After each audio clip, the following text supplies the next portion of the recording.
Okay guys, welcome back.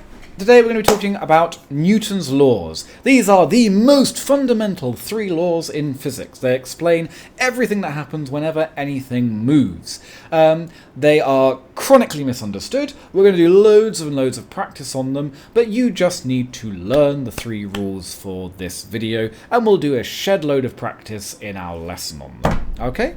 So let's go all the way back. What is a force? Let's go right the way back to year 7. Forces are what make things move. They are pushes or they are pulls.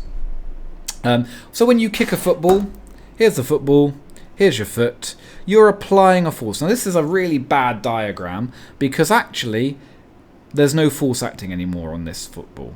The force was acting on the football when the football was on the end of his foot. When that was happening, he was applying a force. The engine on a train uses a pulling force to make the carriages move along a track, or to make it accelerate at any rate.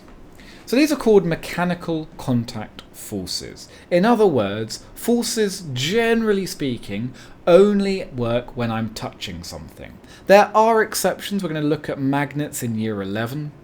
We're going to look at electric fields also in year 11. But for now, you can generally think that if I want to throw my pen at you, I have to be touching the pen. In order to accelerate it, I need to be touching it.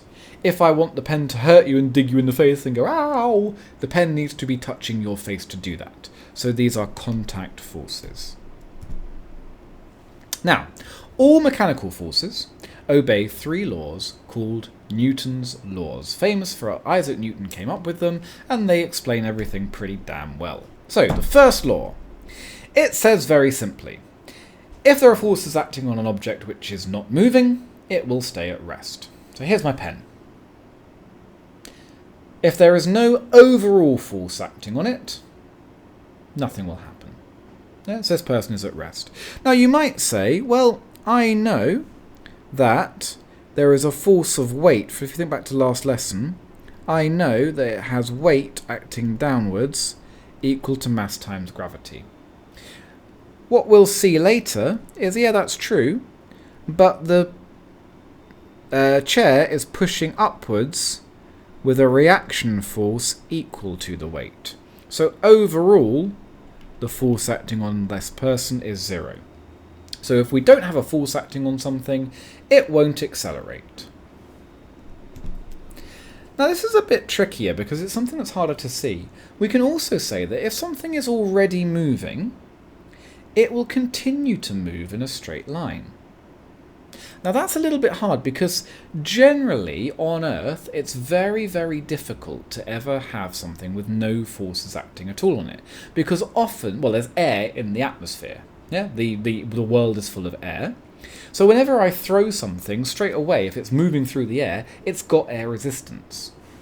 But I just need to imagine this person, let's say here's their arm, and this is going to be my apology for the worst drawing in the world, but I really can't draw. So they've just thrown a ball, right? And the ball's gone whizzing off that way. What are the forces acting on the ball? Actually, there's only 2 forces, and they're very small forces. There's weight acting downwards, and there's a little bit of air resistance. But there's no force making the ball move forward. So why does the ball carry on moving forwards? Well, it's because of Newton's first law, which says that if it's already moving, it will continue moving. And we'll see this later when we're going to look at things orbiting the Earth. If I have a spaceship orbiting around Earth, that spaceship was just going to carry on orbiting Earth forever. It's not going to stop. It's not going to slow down. We don't need forces for things to carry on. Well, that's quite hard to get your head around initially because we don't see it. We see that if I want something to move, I have to keep pushing it. But the reason that I have to keep pushing something is because friction is actually trying to slow it down. So I have to give it a little push to overcome friction.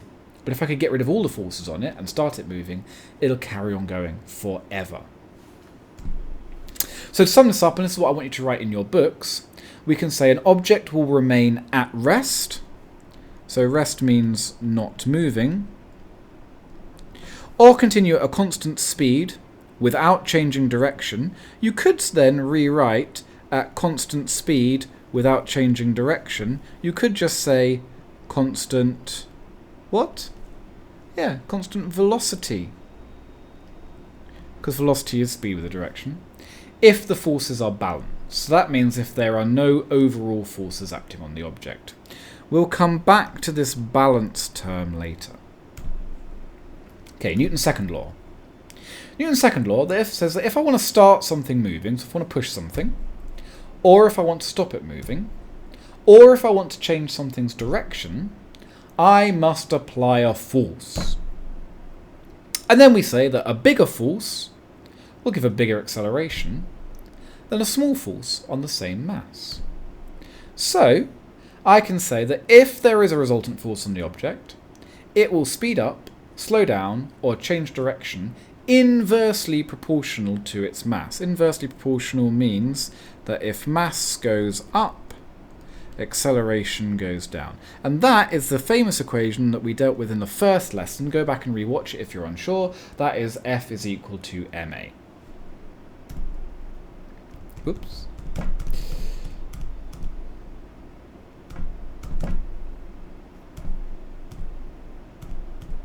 Okay. So Newton's third law. Newton's third law is the one that people find the most difficult to understand because it's not intuitive. But let's just think about you pushing against a wall. If you push the wall, from everything that you know, what should happen? What should happen is if you're pushing the wall should start to accelerate away from you. And yet we know from experience that that does not happen. Why not? Well, the only way that can be true is if there's no overall force actually pushing the wall. But how can that be? I am pushing the wall. Well, the reason for that is when I push a wall, the wall pushes back on me. And if you think about it, what happens if you push really, really hard against a wall?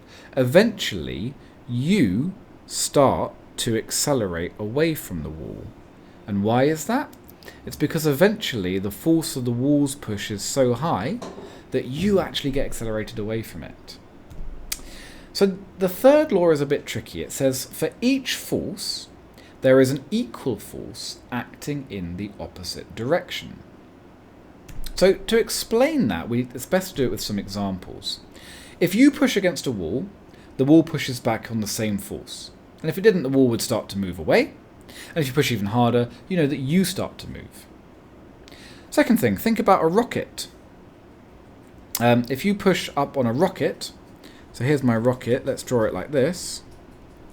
The way a rocket works is it actually just chucks stuff out the back. The fire coming out of the rocket is actually gases coming out really fast that way.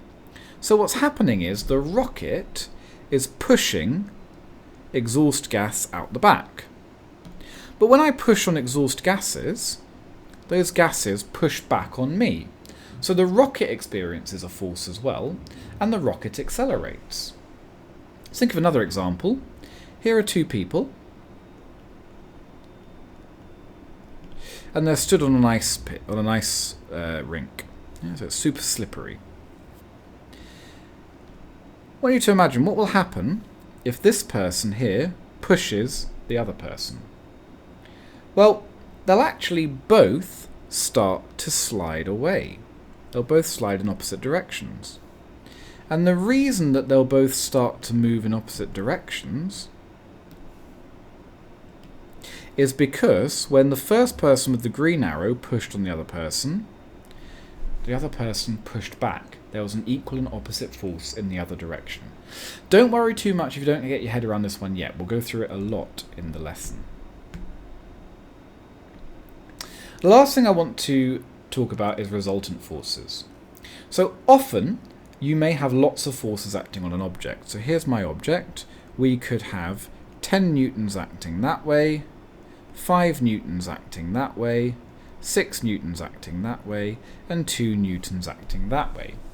When that happens, we want to often replace them with a single force, and we can always replace them with a single force. And we call that the resultant force. So the resultant force is what we would get if we took away all those forces and we said, let's just look at how this will really act. And we're going to replace it with one force. And again, this is probably best described with a couple of examples. Can I get some examples? Okay, here we go. So, here's a fighter jet, and it has a thrust force moving it forwards of 2,000 newtons. It has an air resistance of 500 newtons. So what do you think will be the overall force acting on it? Will it to be the left, to the right, up or down? Well, overall, we should hopefully be able to see that the forward force is the biggest, and I'm going to call that F, or I'm going to call it R for the resultant force. And that will be equal to my 2,000 newtons going forwards, and I'm going to take away my 500 because they're acting in the opposite direction. So I can say it has a resultant force of 1,500 newtons. And I can then use, for example, if I knew the mass, I could say acceleration is 1,500 divided by the mass of my aeroplane. That would tell me how much it's accelerating by. So I can do all sorts of useful things once I've worked out what the resultant force is. Let's just think of some other examples, just to be really clear.